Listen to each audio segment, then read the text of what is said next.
Good morning, students. Today I am going to teach you a new chapter, Simple Interest.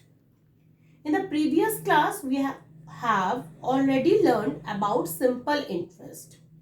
In this chapter, we will revise it with some more example.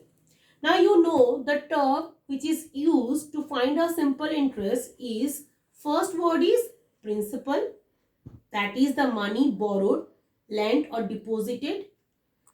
Next is interest. Interest means the extra money paid by the borrower to the lender is known as interest. Amount means the sum of principal and interest. Amount A equals to principal plus interest. Right.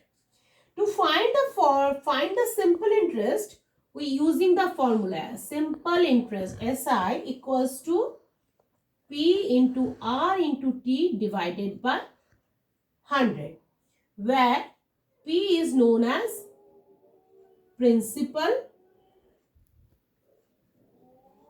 R called rate of interest, T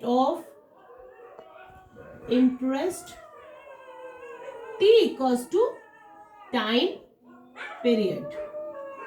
Okay, time period in year. Remember it.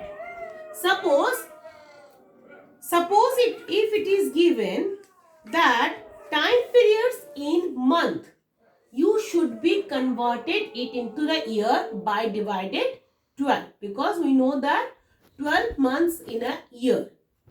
If suppose time periods are given in a days, suppose a person borrow amount or principal amount for 73 days or 75 days, then you convert the days into year by divided it in 365. Whether it is leap year or not doesn't matter. You just divided days to convert into year divided by 365. Okay. Now suppose an example sums is given that find the simple interest and amount on rupees 5,000 for 4 years at 6% per amount. Okay.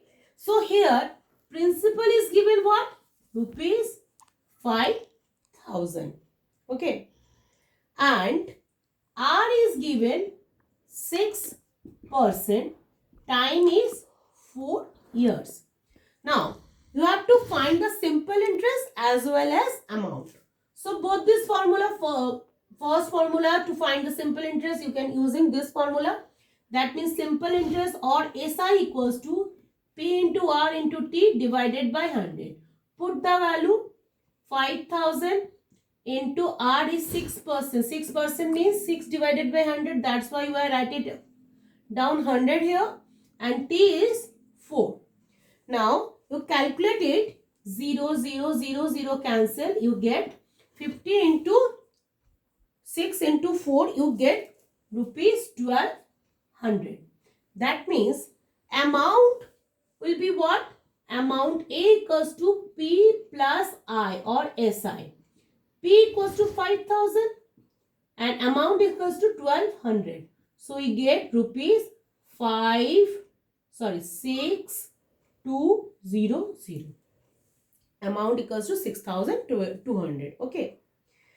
Now, in next question it is given, Ritesh deposited in the bank rupees 9,300 for 8 months at 5% per annum rate of interest. Find the amount he will receive from the bank at the end of the period. Now see, first we need to rub this board. See here, it is given that principal amount equals to what? Rupees 9,300. Okay. And rate of interest R equals to 5% per annum. And time equals to 8 months. Okay. Now 8 months converted into year means 8 divided by 12, which is equal to and 3. That means 2 by 3 years. Rest are the same, but when time periods is given in month, you can convert it into year by divided by 12. If it is given in the days, divided by 365, converted into year. Now I equals to what? We know that P into R into T divided by 100. So P equals to 9300. R is 5. T is 2 by 3. That means 3 is in the denominator. Now you calculate it, you get, so 0, 0, 0, 0 cancel. 3 3s are 9, 3 1s are 5 2s are 10, 10 into 3 310. So interest equals to 310 rupees. Okay. Now next sum is given. A man took a loan of rupees 1200 from a cooperative bank on 12th January 2003. He repaid the loan on 7th June of the same year. Find the interest he had to pay for the loan if the rate of interest is 3.12% per annum. Now see, first I have to rub this whole book.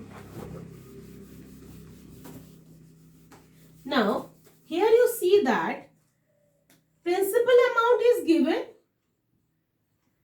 1200.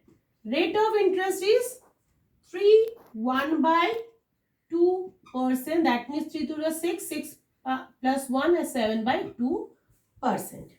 Now, time period T is given what? Given 12 January in 2003 to 7th June 2003. Now you counting the days. You know, in the month of January there are 31 days. So 31 minus 12. So time period T equals to 31 minus 12 days plus February month. February month is how many months? February is 28 days. March 31. April 30. May 31 and up to June 7 days. Okay. Right. So that means total days is what? Days are 146 days if you add this. Okay. So time period will be what? 146 divided by 365. Because we know that to find the simple interest, time period should be in years. So if you can calculate it, it get 2 by 5 years. Now you can easily find the interest. P into R into T divided by 100. That means P equals to 1200. R is 7/2. And year is 2 by 500. Now calculate it. 2 cancel. 5 and 12 into 7. 12 into 7 divided by 5. 84 by 5, or you can say 16.80 rupees, 16.80 paisa. Okay. So he required interest is rupees 16.80. Okay. So next class we have to, now here principal amount, rate of interest and time period is given. You can find easily interest, or you can if it, in this question it is given what amount he will be get. So amount is getting, the formula is principal plus interest. Okay. In next class we will discuss about how to principal is finding out if rate of interest, time period and interest is given. Okay. Now till then, thank you.